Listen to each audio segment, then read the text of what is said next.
Hello, and welcome to Smash Fiction, the podcast that pits two or more characters against one another in a battle of strength or wits or being a very pleasant psychopomp indeed. This week, Death from Discworld versus Death from Sandman versus Death from Bill and Ted's Bogus Journey versus Joe Black. Why the emphasis, Judge? No reason, Liz. No reason. Just a thing. I don't know if anyone will hear this.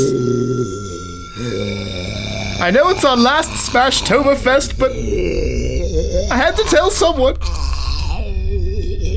I didn't mean to bring all this about.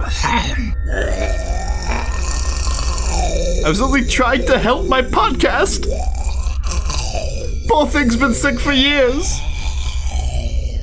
I've managed to keep it under control until now while I conducted my experiments, but it's even more full of crap than I realized, and it's getting worse. It's getting so much worse. Soon it will break free. I must prevent that from happening. I must finish what I started all those years ago. Wait, where? God, forgive me.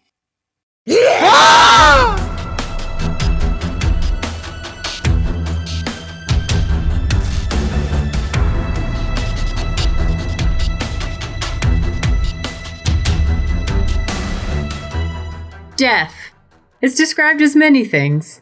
A wild night and a new road, or the next great adventure, or that undiscovered country from whose bourne no traveler returns. Except you, of course. You've returned many times. Because you are death. Upon reflection, perhaps you are a bit of an outlier, and not who Shakespeare was aiming that quote at. And being an outlier, it's quite a surprise to open your eyes to find that you're in a cheery waiting room, seated beside a door.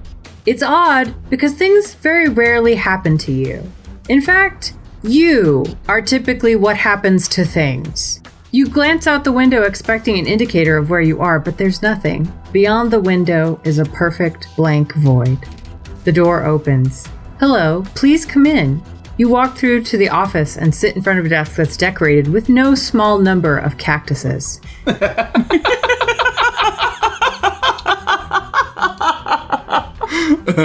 I'm Lisa Mandel, and this is The Place. You tilt your head in puzzlement. The Place is our new HR for the afterlife. We'd like to interview you for the position of death here. Right now, we don't use the services of a psychopomp to guide people from life into death. They just arrive in a waiting area, much as you did. We've recently received some strong feedback in our annual review suggesting that we need a better onboarding process for the newly passed. You'd be in charge of your own department naturally. We just need someone who can help smooth the transition from life to death and help newcomers prepare for and adjust to their new circumstances. Well, you hadn't really been looking for a job, but you like to think you're very good at your work. You're a people person. If you were a person, that is. Lisa smiles warmly at you, pulling your resume out of a folder. There is some fine print, of course, which I'll let Janet cover. Janet? Yes? The fine print, please. Your responsibilities as an interviewee are to demonstrate your skill in helping the newly deceased transition from life to death. You are being considered along with 3 other applicants and will have a few minutes to make your case for why you are the best fit for this role. We will not accept liability for any deaths in your world you may miss during the interview process. If you are not offered the position, you will not be notified via any form of communication. You will be returned to your own world with all memory of this event wiped from your mind. Should you be offered the position, you will receive a flat salary and no bonuses or raises will be considered until your first millennia performance review. Upon acceptance of the position, you are free to create your own office space from raw matter and energy. If you have any questions, concerns, or wish not to be considered for this position, please state that now. You give a thumbs up. Janet gives a decisive thumbs up back. We have 4 deaths here today. Which of them will walk out of here with an offer of employment and a complimentary cactus? I was too busy studying moral philosophy to prepare for this match, so I, Megan Bob, will be your morally conflicted but impartial judge this week. Advocating for Bill and Ted's death is Kit Mulcairn. You might be a king or a little street sweeper, but sooner or later you dance with the Reaper. Nice. Advocating for Discworld death is Miles Schneiderman. There is no more time, even for bullshit. For you, the bullshit is over. You have reached the end of bullshit. You talked in all caps. I did. Also, this is personally the end of my bullshit. This is my last match as an advocate. Oh my god. Oh, shit. Yeah. Oh my god. I hope you lose. What the fuck? I love you, Liz. All right. Advocating for Sandman death is special guest Sharon Schneiderman. Go home and dispose of your banana peels wisely. Advocating for Joe Black is Liz Logan. Do you have any peanut butter? Oh, God. No! Get out of here, Joe. There's no peanut butter here. Well, to determine who went first this week, I tasked the advocates with trying to beat death at Frisbee golf. Liz correctly but rudely said Frisbee golf was for nerds and used the Frisbee as a skeet. Many points for destroying the Frisbee. No points for Frisbee golf. Kit was doing all right until a hawk landed nearby and then got too lost in taking sweet bird pics to continue playing. Typical Kit. Yeah. Sharon was kicking ass and had the lead until Miles called Frisbee golf frolf. At which point, I lost my goddamn mind because frolf. Death and I both lost it laughing and then went and got matching frolf tattoos. So Miles is going first, followed by Sharon, Kit, and then Liz. Frolf, y'all. Frolf. Turnbuckle. Yeah. Discworld death. There's no justice. There's just you. There is a thing that exists in the universe. Until about 15 years ago, it didn't exist, though one could argue it spent many more years in incubation, a tiny, persistent bubble of inventiveness floating just beneath the surface of the human media landscape, waiting patiently for the time when it would finally, inevitably, break the surface. Since that initial burst, it has spread far and wide, becoming, if not a good thing, then at least not a bad thing either, as will happen to things specifically designed to give voice to those who might not have otherwise been heard. You know the thing's name. Anyone who has ever snagged their headphone wires on a doorknob, or cursed the fickle Bluetooth connection of a pair of AirPods, knows the thing's name. Anyone who has spent thrice the time talking about a movie than it took to watch it. Anyone who has read their own iTunes reviews into a microphone. Anyone who has rolled a die merely to secure the sound of a die being rolled knows the thing's name. The thing's name is podcasting. Look upon it. See its beauty. See its horrors. And if you look right there, on the far edge, where the thing ripples outward in new and vast exhalations of late-night editing and SEO-friendly episode descriptions, if you can manage to sort of look at it and not look at it, if you know what I mean, and then, in that exact moment, if you happen to jerk your head up and to the right, for just an instant, you may hear a snatch of argument from the death battle. The death battle is where all podcasting ends, for the death battle is where it began. You may think you have seen the death battle before. Many make that mistake, claiming that the death battle is a place where characters fight to the death even if that goes completely against the canon of their morality, where only the most well-known version of a character is considered, or where one might find, even once, a non-fictional person. That is not this death battle. That is not podcasting's death battle. Believe me when I tell you, nobody listens to this death battle more than once. The death battle cannot be seen. How foolish a notion. But were you able to see it, it would take the form of a small mountain of bullshit. On the sides of this mountain, you would see 3 statues. A pale-faced, robed figure with a scythe, a spunky goth girl with an ankh, Brad Pitt with a spoon of peanut butter in his mouth. And above them, at the top of the mountain of bullshit, you would see a 4th statue. Similar to the first, sort of, but with an actual skull for a head. You would look at him and know that he was, is, and will be the sole victor of the death battle. And he will look at you and smile.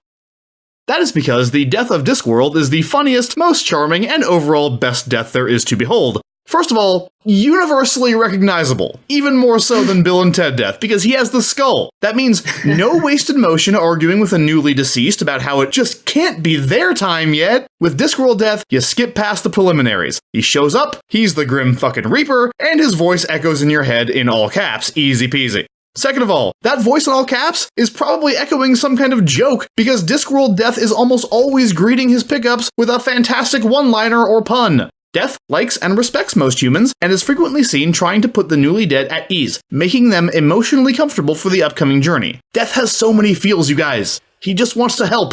Of course, he also wants to do his job. He has to do his job. Death says at one point that if he had a first name, Duty would be his middle name. Of all the deaths here, he is the most fastidious about following the rules. Not only does this make him a superior job applicant, but it's also comforting to the people he's picking up. Wouldn't you rather be escorted to the afterlife by a person who has been doing this for millennia without ever breaking the rules? Someone locked into an intimately familiar system? Nobody ever thanks Death for doing his job, and yet he remains the consummate professional. People feel safe with professionals, and employers do too. Which isn't to say that Death never bends the rules to help people out. He's excellent at finding loopholes, like when he accidentally on purpose loses a card game to Granny Weatherwax in Masquerade, or when he prevents a young girl's death in Hogfather by giving her the gift of a future.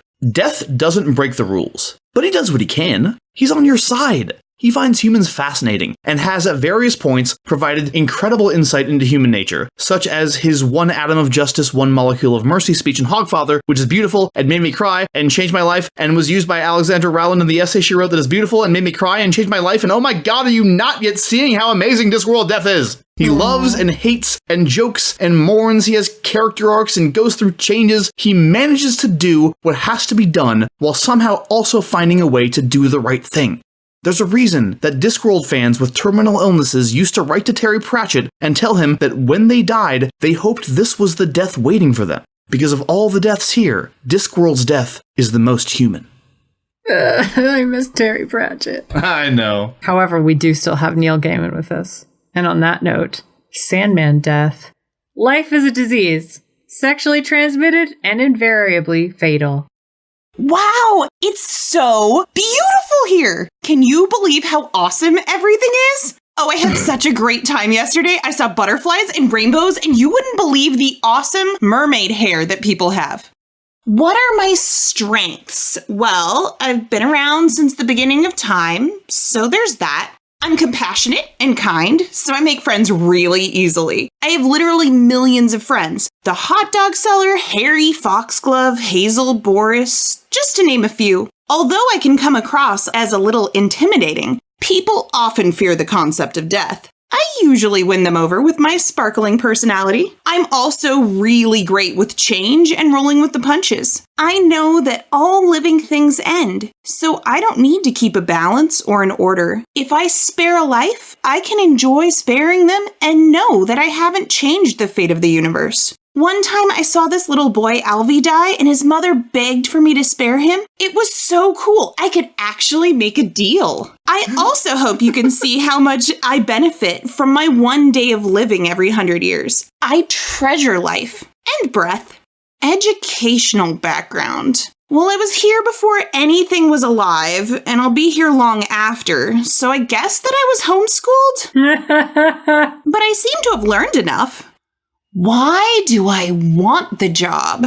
Well, I love life so much that I think I value it enough to be the one to end it. I feel strongly that you need to learn to love life before you can properly take it away. Ooh, most difficult to help. I'd have to go with Urania Blackwell. She's a metamorphe that I helped by convincing her to talk to Ra via the sun. He helped her die sooner than she would have otherwise. He made her, and she was in so much pain every day and didn't want to live for another 2,000 years. Famous creatures. Apep, the Egyptian god and ender of the universe, was pretty cool. He's sweeter than you might think. Weirdly afraid of being booped on the snoot. I had to help him with that fear. Time when I failed that I could have done better. I don't know. I guess I saved Sexton Furnival when I could have taken his soul. But we're friends now, so when it's his time to go, he will totally come with me. I always see the positive side to every situation, and I will help everyone cross to the sunless lands. Even myself. Where do I see myself in 10 years? I'll be helping souls until there are none left to help. I won't quit until there's no need for me. When the first living thing existed, I was there waiting. When the last living thing dies, my job will be finished. I'll put the chairs on the tables, turn out the lights, and lock the universe behind me when I leave.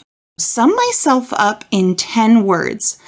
Oh, I only need one. Supercalifragilisticexpialidocious. That's from an amazing movie called Mary Poppins. It means peachy keen.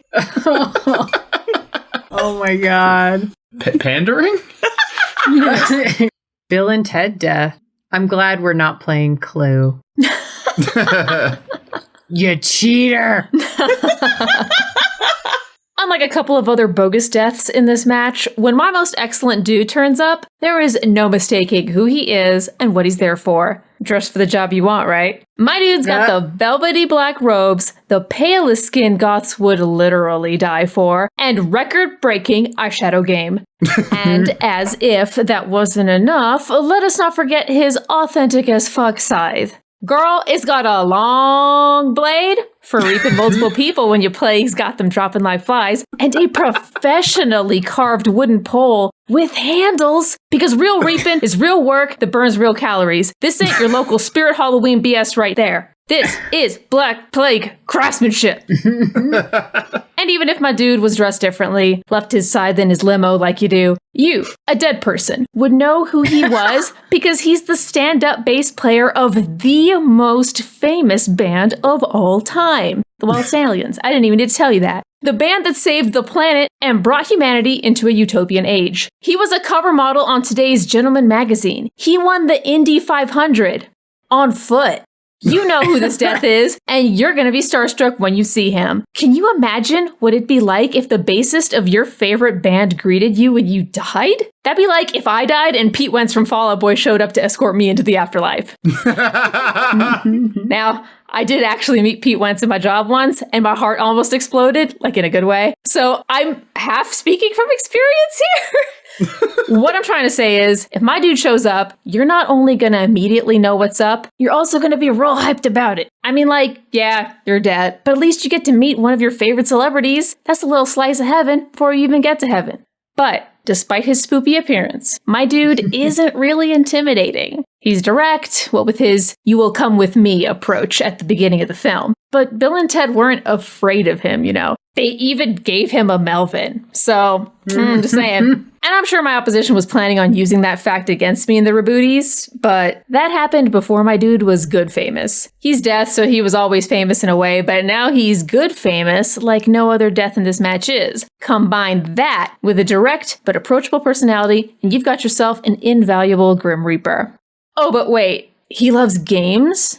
And you get an extra chance at life by playing against death in a game of your choosing? How is he not the most perfect, soft, fun, and whimsical death for the good place? How can I make that any more clear? If I had a fear of death, finding out that I get to play Super Smash Bros. With Pete Wentz would immediately dispel that phobia. It would also make me get real good at Smash Brothers. All right, Wentz, no items, Fox only, Final Destination. This is how I enter Valhalla. And that's why you should hire Bill and Ted's most excellent stand-up bassist. Thank you for your time. I just want to say, I'm so glad I'm judging this weird fucking match. Yeah, this is where really Death fucking is bizarre. applying for a job. Yeah, I love how, like, we didn't think this through, and so the first time anybody came up with a reasonable way to do this, we were like, yeah, that, totally. All right, well, Joe Black, if this doesn't work out, Laura Scudders is interested in taking you on for an ad campaign. Hi. I'm actually not Joe Black. I'm his agent on Earth, Bob. He expresses his regrets that he can't be here right now. You know, he's very busy ferrying souls to the afterlife. He's very good at his job, and he would like to extend that to you guys. And so I'm here to talk about Joe, but I'm Bob. So, hey, can you pull in the TV cart, please? Yeah, just put it right there in the corner. Okay, yeah, that's good. Do you have the movie? Okay, good. All right, imagine this. You're standing on a street corner, just minding your own business. Suddenly, a dump truck pulls up and unloads about $500 million in cash right in front of you. You jump for joy. Literally nothing in the world is better than this right now. But then you turn around. You turn around to face a bowl-cut mullet with frosted tips, eyes that say, "I'm probably a robot," and a suit that came straight out of a 90s Men's Warehouse ad, and you go, whoa. The man says, I'm death. It's your time to go. How do you want to deal with this? You answer, I have all this money now to cure whatever problem I have, so I don't want to die. The man says, but I'll be with you the whole way. You take another good look at him and realize that you do like a man with a frosted bowl cut mullet, and you whimper, okay, I want to go. Do I? No. Okay, can you put the movie in? Yeah. No, it doesn't have a menu. It's from the 90s. Or was it early 2000s? I don't know. Just put it in. So I'm gonna show you a case study on Mr. Joe. You know, it's a little Hollywoody, but you know, it's real. Okay. 2 hours later. I hope you enjoyed the movie. I know Joe's very proud of it. It really showcases his skills, and that's it. Do you not mean 3 hours later? Hold on. I'm getting a call. Yeah, Joe, the interview went great. No, I didn't really talk about you. I just showed your movie. Well, you didn't pay me for that. Okay, fine. All right. I got it. Okay. So I guess I gotta explain more. I can't believe I do this for a living. Anyways, so let's look at his mission of sorts in this wonderful movie you just watched, Meet Joe Black, because, you know, you just met him and, I hate this. All right, so we have Sir Anthony Hopkins' character, Bill Parrish. He's on his last legs, just like all the poor souls Joe will be helping in the future. Bill is kind of like the fictional you I had standing on that corner. He's a billionaire. He has a loving, well, mostly loving family. Has just about every resource around to try and stave off the inevitable. Yet, he doesn't. He kind of just listens to this random-ass dude that appears out of nowhere and follows his lead. Bill makes some blunders along the way, like losing his business, but who ironically saves it for another day? Joe, actually deaf, but looks like a hot man black. He just can't deny his ability to make people comfortable in the end. Part of it is the fact that he can take a human form and quite smartly inhabits a hot one for this movie. I mean, his real life. After his intervention, Bill peacefully walks away to his death at the end of this real-life story. Joe manages to continue Susan's relationship with coffee shop guy.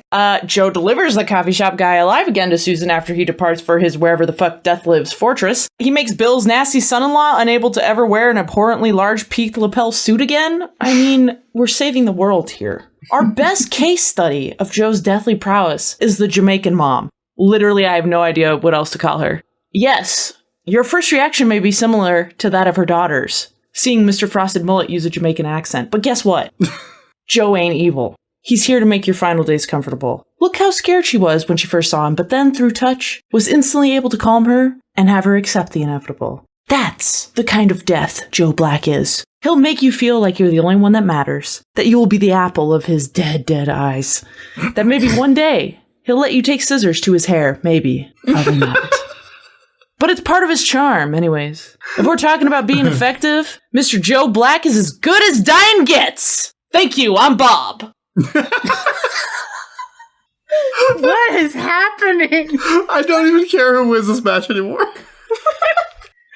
We all went real different with our arguments. Oh my gosh.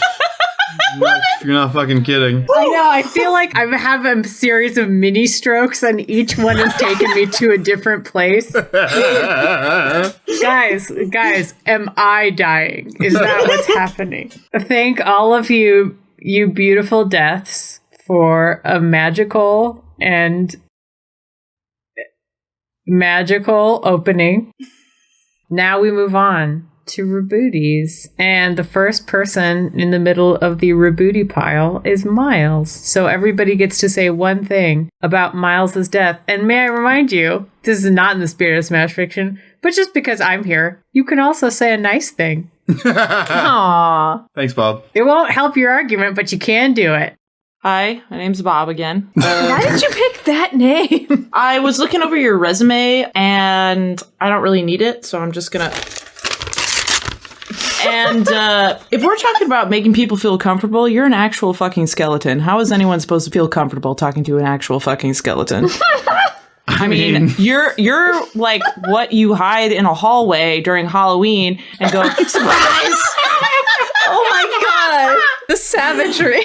Look, I am, first of all, people recognize me instantly and know immediately that I am Death and why I am here. And second of all, I do not scare them because, as previously mentioned, I am funny and charming and usually open with a pun. And everyone loves puns, Liz. I'd like to respectfully disagree, as I believe the thing you say often is cower brief mortals. Look, that was a phase.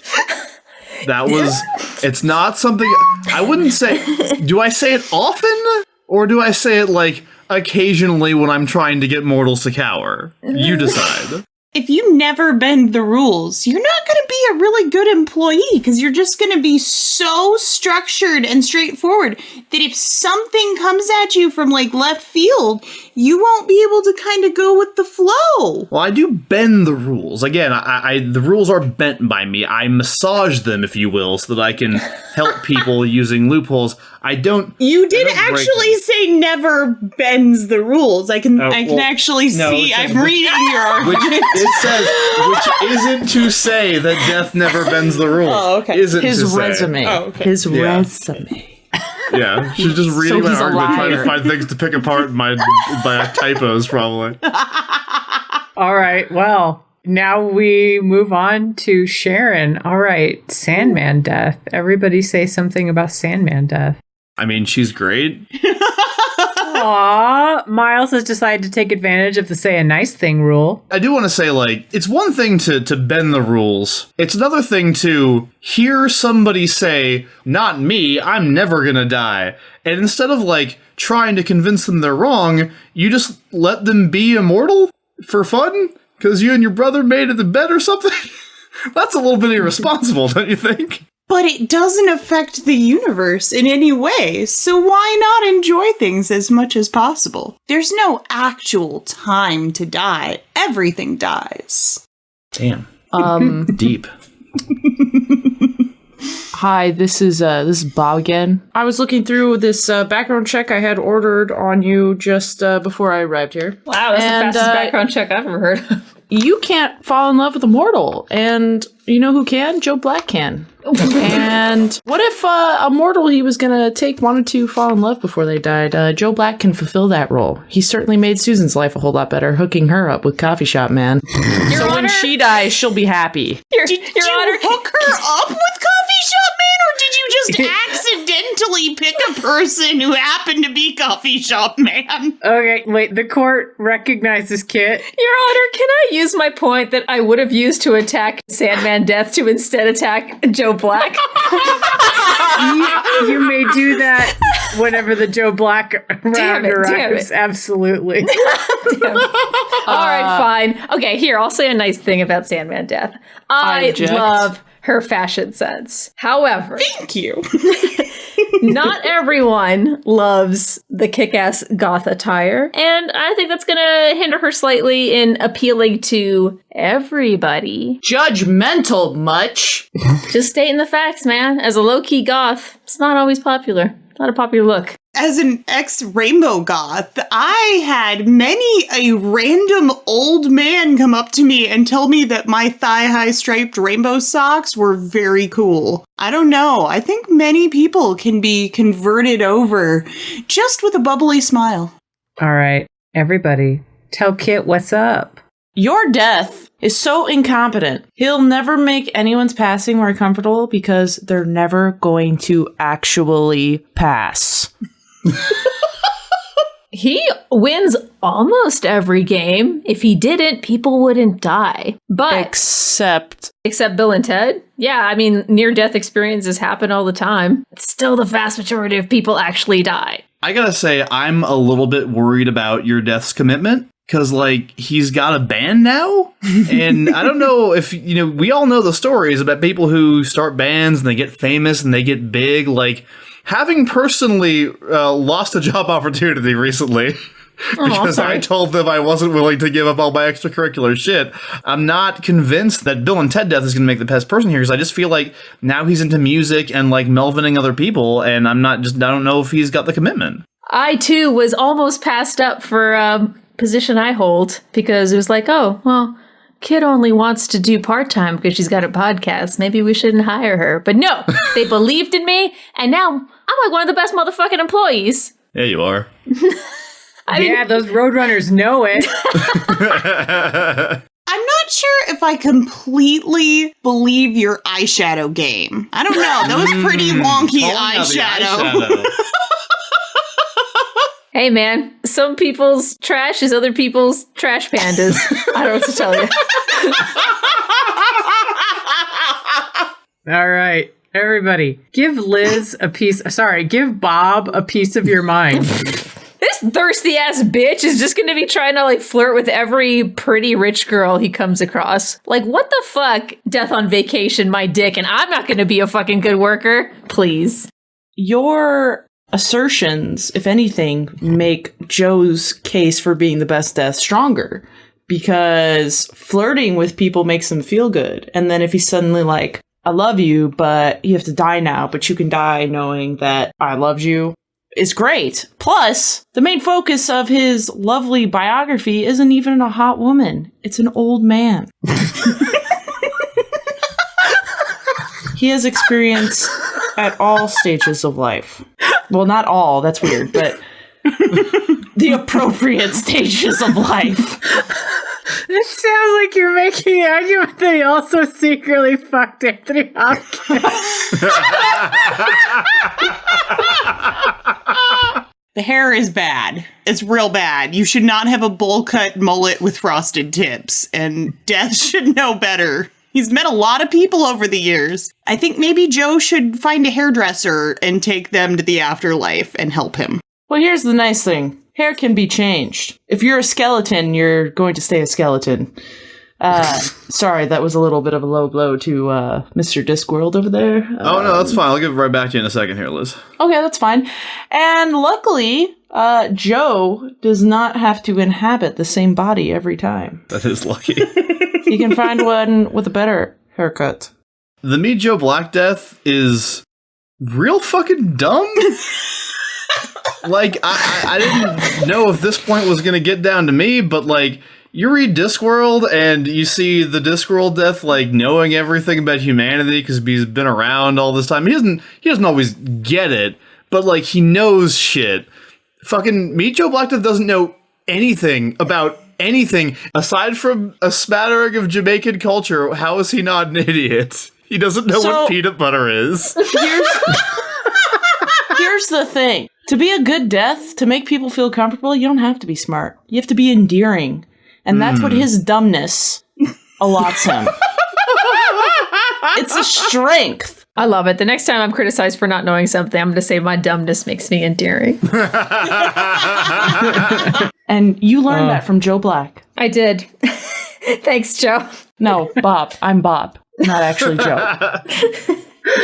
Oh my God. Bob, how are you going to do this? Just out of curiosity, what's your plan? I'm going to go sit in a room and then just cry for a while. And then laugh for a while and then cry for a while and then probably eat something and then laugh for a while and then cry for a while. And then hopefully I'll have another stroke and then this fever dream will be over. I feel like you guys have given me enough data points. I'm not going to say they make much of like a neat, tidy chart, but you've given me some. The dots are all over the fucking map. I look like Charlie from Always Sunny in Philadelphia. The interviews are over now, and it's just the waiting process. All of you loiter awkwardly in the sitting area, making polite small talk and drinking water out of those little paper cups.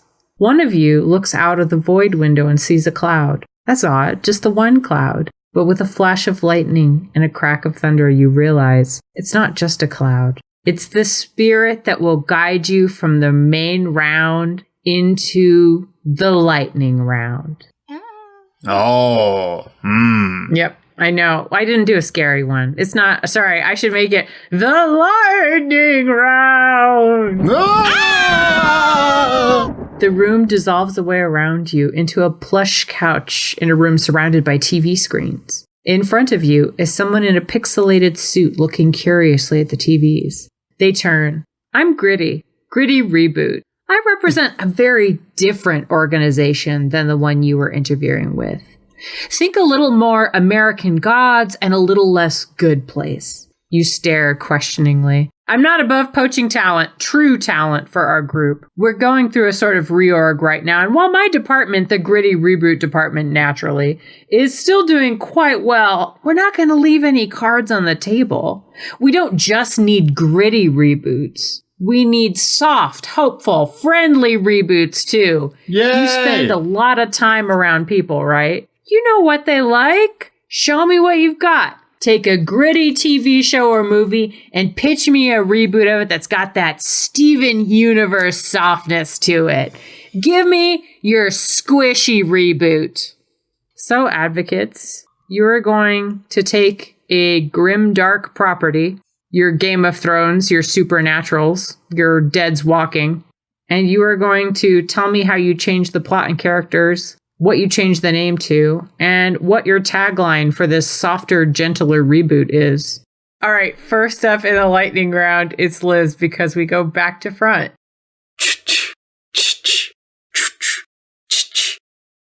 You wake up to your alarm clock at 4 a.m. and step outside to be greeted by a man who is about to take you on a wild ride. A reboot of the hit show 24, except instead of Jack Bauer and put the weapon down, we have Joe Black. Every season, Joe finds a soul about to pass and takes them on a journey of penance, forgiveness, and acceptance. Lasting exactly 1 day, because death. Events occur in real time. Introducing Until 4. You won't need to go into work again today. Or ever again. You know what? I want to watch it. Yeah. I'm here for it. Kit, tell me about your squishy reboot. So anime is huge, right? And what's one of the most popular grim-dark anime of all time? Akira. So, it's 2019, Neo Tokyo. Total shithole dystopian future, right? Just like actual 2019 United States. Okay, maybe it's a little worse than current 2019 United States, but shithole. Anyway, a local band kid, Tetsuo, has terrible psychic air guitar powers awakened that he increasingly struggles to control and winds up totally using for evil. Totally unexcellent.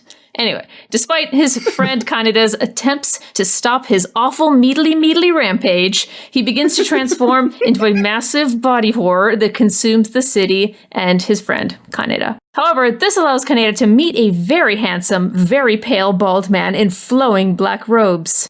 Death. Shinigami. Death tells him that he may return to life if he can defeat this very handsome Death in a game of his choosing. So they wind up playing one of those arcade motorcycle games, and the very handsome Death totally wins, but kindly says, that's 2 out of 3, and allows Kaneda to win the next 2 games. After returning to life, Kaneda discovers that he now has the power to heal reality through music. He picks up a guitar and meedlies his friend Tetsuo back to normal, and Neo Tokyo back into better shape than he ever remembered it being. Oh, it's perfect. That's a utopia. Totally un-2019. The movie is called Akira. Kami-sama gave rock and roll to you. Aww. That's pleasant. I have never seen Akira, and I don't want to. It's not my thing. But have you really Akira not? You haven't seen Akira? No, I've seen it. It gave me many spoops. I had read a little bit of what was in it, and I was like, oh, I know this is not for me. I'm sure it's a very good movie. It's just not my jam. Not my jam. All right. So now it's better. Yeah, now it's fixed. Meedlies. Okay, Sharon, tell me about your squishy reboot. So my gritty reboot is a reboot of Penny Dreadful. Ooh. Yay! Somebody fucking has to. So dramatic. The tagline is, there is something kind within us all. Aww. And we would totally make it a 1990s grunge club scene kind of vibe. Yeah. There would be Wiccans instead of the really creepy witches. Mm-hmm. You know, they just light candles and go dance naked in the woods and shit. Yeah, I like it. Less weird cut into their flesh scars and more tattoos and body piercings. The werewolf would be fluffy with rainbow fur. And, kind of the overall kind of satanic presence, there would be more like fluffy creatures. It would be happier and just more like being at a nice zoo instead of the terrifying zoo with the wolves. A little less blood. Somebody might get cut once in a while, but you wouldn't have to actually like cut your finger open and carve creepy scorpions onto rocks. Maybe more like a Tasmanian devil or, fluffy puppies. Nice wolves. Aww. That's what I'm picturing. And Frankenstein would not have a kind of demented monster. He wouldn't have left him in an abandoned building. He would have actually raised him like a kid and would have hugged him a lot. And it would have been happy. What are you calling the show? Penny Pleasant. Aww. I want to watch it now. This whole 90s grunge thing sounds great. Okay, Miles, what TV show does Discworld Death want to make, or movie?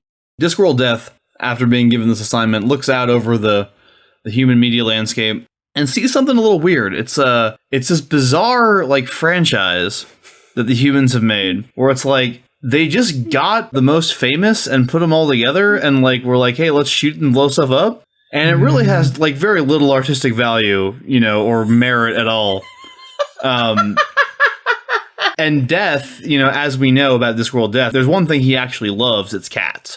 Yeah. So Discworld Death decides that in order to improve the Expendables franchise, we are going to replace all the cast members with cats. Yes. Not just, I thought you'd like this, kid. And not just any cats, but famous cats throughout film history, of course. Because we do, the Avengers of cats. Yeah.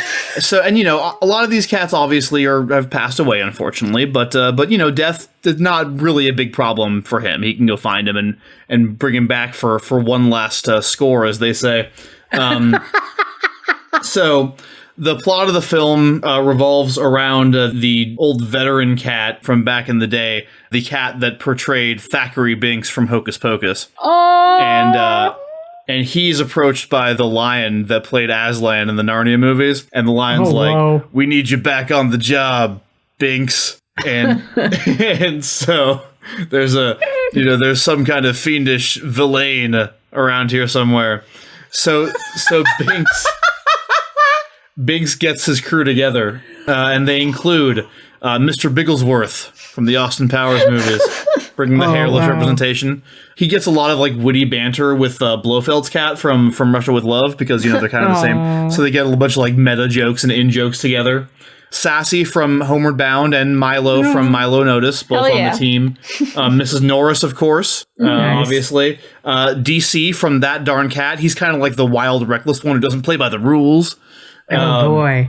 And then, of course, Jonesy from Alien is kind of the heart of the team. Yeah. Of course, the villain, in the end, turns out to be Don Corleone's cat from The Godfather, with his Machiavellian machinations. But the thing about this movie is... Here's the thing, is that the movie is mainly kind of like the regular Expendables franchise, where it's like, da-da-da-da-da, all right, go, we gotta do this now, you, go that way, you, go that way, you, scale the wall, But then, like, as soon as it's an action scene where, like, people are supposed to start fighting, we just, like, cut to one of those YouTube videos of, like, cats playing together, And then, like, as soon as there's gonna be a big stunt, like, they have to scale a skyscraper, it's, like, cats playing with, like, balls of yarn or, like, dropping shit off little, like, cat towers people have, just dramatic tonal shifts, throughout the film, where it's, like, every time you expect, 'cause it's all about subversion, right? Every time you expect to have that, like, release, that, like, lizard brain part of you that wants that, that bloodshed and that violence, every time you expect that,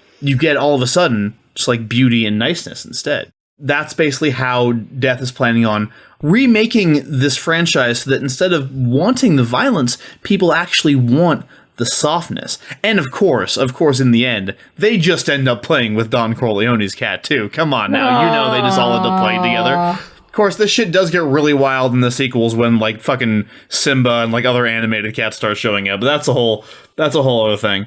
The tagline for this franchise is "Heroes Today, Felines Forever." Oh, and of course, that's so good. In reference to the fact that all cats have the retractable claws, the franchise has now been renamed The Extendables. how many cats are you actually getting from Milo? Like, is it going to be all of the ones used in the making of that film? That's going to be like, it's going to be like sort of the big third act of the first movie. Is like, it's going to be like fucking the Return of the King when Aragorn comes back with all the dead ghosts. Milo comes back with all the dead Milos.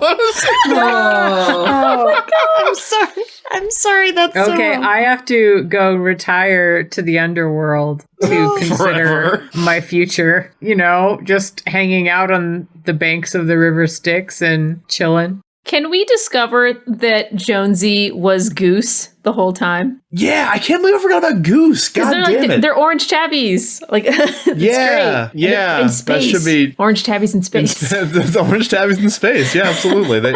Goose comes in the second movie to like be like, Jonesy, you gotta come back and help your family. Anyway, how are you? Well, I'm great now because there's Kikets. Can you all tell I made Miles watch the first two Expendables movies? Yeah. Oh my god. I'll say this for Meet Joe Black. I would rather watch that than an Expendables movie.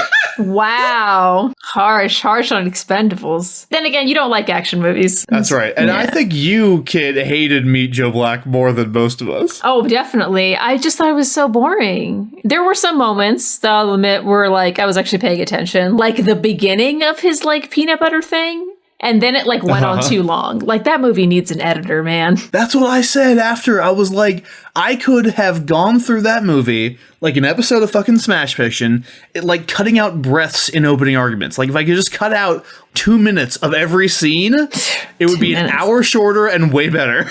Oh, should have been like half as long. Like, there could have been something to it if, you know, they made it shorter and also the lead actress was better. She's beautiful, but never sold any line. Yeah, I think there's a reason Claire Forlani never took off, even though I do love her in Mallrats, because Mallrats is great. It's really proud of Mallrats. She's like a ficus in the corner, and she's not giving me anything other than prettiness. Oh, yeah, I have no defense. I just like it. But her eyes are so pretty, you get distracted. You're like, I don't care. Your eyes are just so pretty. Keep looking weirdly meaningful at everything. That whole movie is like people giving each other meaningful looks. Oh, God. Yeah, there you go. Miles was also getting tired of how many times they played, fuck, what a wonderful world. What a wonderful world at the end of the movie. They played it like 5 different versions of it. What is going on with the music in that film? Because did you notice there's the scene toward the end after like Joe sleeps with Claire Forlani? He's like has this big confrontation with Bill, and like they're telling each other like, get out of my life or whatever, get out of this house, you're not welcome. And the music is treating it like it's some like sweet, heartfelt moment. It's truly bizarre. I think they thought it was going to be an Academy Award-winning film. Oh, yes. And they... No doubt. Yeah, and they like tried to like, ooh, we're going to make this like really dramatic and awesome. And they kind of got lost on some of what was actually happening in the urge of trying to make it dramatic and awesome. Yeah, I looked up the director who did that movie. He's basically done nothing notable, really, so they probably whiffed in that regard. So Sharon and I watched a YouTube video before recording. That's really fun. It's by a YouTuber named Lindsay Ellis. Oh, yeah. And, she's great. Yeah, she's fantastic. Anyway, so Lindsay Ellis has a series of shows that she did a few years ago called Loose Cannon, where she talks about all the different versions of different characters. And there's a death episode. Oh, I might have seen that one, yeah. It's real good. And she talks about Meet Joe Black, and she talks about how it's a remake of Death Takes a Holiday, and Sharon and I hadn't seen that, but in Death Takes a Holiday, spoiler alert, the girl actually ends up going with Death. And he's like, no, you can't come with me because you'll die. And she's like, I don't care. This is my decision. I'm going with you. Deal with it. And he's like, all right. And they're like, they fucking leave together. As opposed to fucking Meet Joe Black, where they just wanders off with Anthony Hopkins, comes back as previous coffee shop Brad Pitt. And then Claire Forlani is just like, where the fuck is my dad's body? I guess I don't care. Would you please walk over the bridge to look? Like, dude, that seems weird. She is so thirsty for this Brad Pitt boy that is unbelievable. She does not care that he has like switched personalities twice. She just doesn't care. She is horny in that movie. She's so horny. She doesn't care that this man that she has a massive crush on has switched personalities, that her father is gone. Like, Yeah, right. She's like, nah, I just want to jump your bones. I enjoyed the fact that it was the female character that was so like horny. I liked that. Yeah, like women allowed to be horny in a movie. What do you know? Yeah, it was kind of fun, but at the same time, it was like, this seems inappropriate as to the timing. We're very glad we were able to have you on for this episode, Sharon, because we know how much you love Death from Sandman. yeah. Because she's great. I love Who her doesn't so love much. Death from Sandman? Your repeated cosplay. Yes, that's like the cosplay I do all the time. And I did the mashup one too. The Death Slave Leia mashup, yes, which so good. is a thing. Nobody ever knows what it is though. They're like, are you a Sith slave? I'm like, I have onks covering me, dude. Like, what? Read a book. I really wanted to reread all of Discworld for this match, but unfortunately that is something I could not do because there are a lot of those books. Yeah. Since it is the season, does anyone have a Halloween costume that they're going to be doing? No. We haven't really done what it takes to put this together yet, so we might not be able to, but our idea is, since Sharon is currently 8 months pregnant, we're going to do Rose and Greg from Steven Universe. Oh, it'd be so good if you could. You know how she does the thing where she wears the Mr. Universe t-shirt and she has her dress, like the skirt of her dress is sticking out underneath when she's super pregnant? That would be great. That was kind of my thing. Because Yeah, it'd and, be really easy. I could get like a pink wig and a pink skirt and... And I have a Mr. Universe t-shirt, so... Oh, do Yeah. it. Oh, it'd be so Yeah. good. What about you, Kit? Halloween costumes? Yeah. So... If any in the audience doesn't know yet, I'm a zookeeper. And my coworker suggested that I go as a sexy zookeeper, just to parody that whole costume trend. Because that is the most unpractical thing you could be, is wear high heels and little booty shorts and hoop earrings and shit when you're a keeper. Liz, you should be Sexy Skeletor for Halloween. Yes! Oh, that would be pretty good. I love that we've gotten to the topic of Sexy Skeletor because this episode was already so far off the fucking rails. It's like, who even cares? I gotta say, though, I'm glad we did this match, even if it was just an excuse to say fuck you to Death Battle after all these years. Death Battle's great. I have definitely made use of some of their things for like research. But yeah, no, we're the only Death Battle on the internet. You've heard, Yeah, you heard for it sure. here. I meant all my lightly veiled critiques in my opener. You heard it here last. I'm back from the underworld. Hades says, "What up, babes?" Hey, Bob, I'm Bob. All right, so I think Sandman Death is going to take it. Wow! Nice job, babe. Surprising no one. I had some real moments. I had some real moments about all of them. This will shock you, but I did have some real moments about them. So I was like, there is something about Joe Black. Against all fucking odds, he is super, super attractive to people and very compelling. People want to give him peanut butter. He's like a dog. I gotta say, I was like really prepared, I felt, for a lot of different arguments against Discworld Death. And then Liz was like, he's literally a skeleton. And I'm like, well, yeah. You got me there. Yeah, I can't say anything against that. Oh boy. Well, good job, Sharon. Yeah. This is our first time having a guest in a 4-way, and the guest won, so... Yeah. Congrats. Nice. I mean, she's a pretty likable character. You all made my night so Oh my beautiful and gosh, special. everybody's arguments were so awesome. I just had a ton of fun with you guys tonight, Yeah. and I don't even care. This Yeah. was amazing, I will say. Liz, I was so happy you picked Joe Black. I know, he's the best. Me too. I think this was an appropriate way to wrap up Smashtoberfest for the I think foreseeable so as future. well. Yes. Right. And I wanted to say a special thank you to our patrons who supported this match by being in it. Lisa Mandel, who is HR for The Place, And Gritty Reboot, who is, I suppose, the god of gritty reboots. Oh, that's right. We do have a patron named Gritty Reboot. That's where you got that. I like it. Bob. Good Yeah, use. Gritty Reboot was the catalyst that allowed me to come up with this bizarre lightning round. Time for the kid thanks. First of all, Yeah. I don't think I've said thank you to this person for this thing yet, but a big thank you to Neopop Princess for making us a just stunning piece of digital artwork. Yeah. The scene where Stitch is, let's just say he's holding Majora's mask. It's a scene from that League. shit fucking rules. Yeah, what a beautiful picture. I'm going to go ahead and put that up on the website so you guys can see it by the time this comes up. Go look up Neopop Princess's stuff. Over to Twitter. Thank you to Cosplay Devotee, FatBlunt69. FatBlunt69. Whose current Twitter name is a math equation, and I am not saying that shit. The Mega Dumbcast, JTFJ3, Sid Rabbit, Earth Mofo, Jeff Rick Present, Florian, Icon Jade, Robert Ramsey, and Cosplay Fiend. And on Tumbles, thank you to Sid Rabbit Blog, and on Facebook, thank you to Jeffrey Ketchum. Those are both very short, which makes me wonder if I've missed anyone, and if I have, I'm sorry. I'm only human. Get you in. You've probably already heard your name said on this show before dozens of times.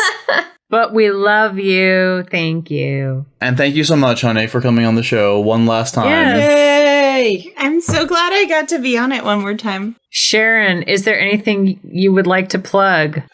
No. All I've been doing is working and making a person. Big debut coming up in about 6 weeks. Oh my gosh. 6 weeks from recording, about like less than a month probably from release. Oh yeah. Oh, wow. So yeah, by the time you listen to this, Sharon will be 9 months pregnant. Wow. So that's what we have to plug. A human life. That's right. Hard to market, though. Yeah, I know. Can't really sell it, you know. Jeez, can't monetize it. If you're a good parent, you sure can't. you can. No. Yeah. Hey, Don't do it! Hey, small child, whenever you get old enough to listen to Smash Fiction, I'm sorry for all the dumb jokes we made. I'm so sorry, small child.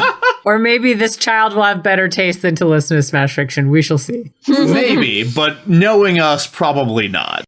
Thank you so much for listening to this episode of Smash Fiction. Next week, it's Extraordinary League 46. And the week after that, we finally got a Spider-Man match. It's Spider-Man versus Arkham Asylum.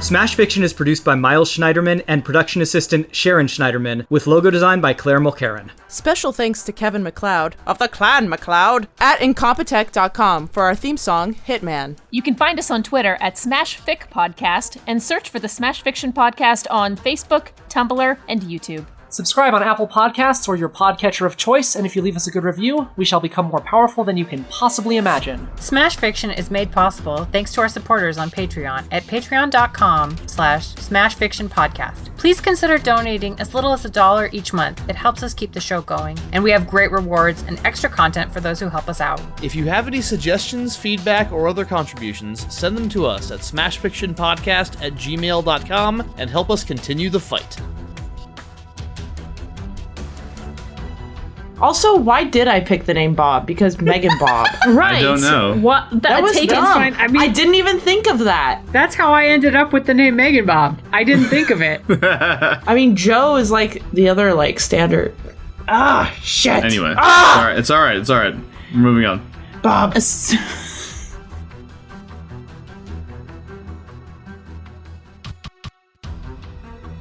Your child is pushing on my lungs. He's your child, not mine. When he does right. annoying things, he's yours. Fair enough. Everyone save this recording and play it back when it's going. Sorry, that was Starting up so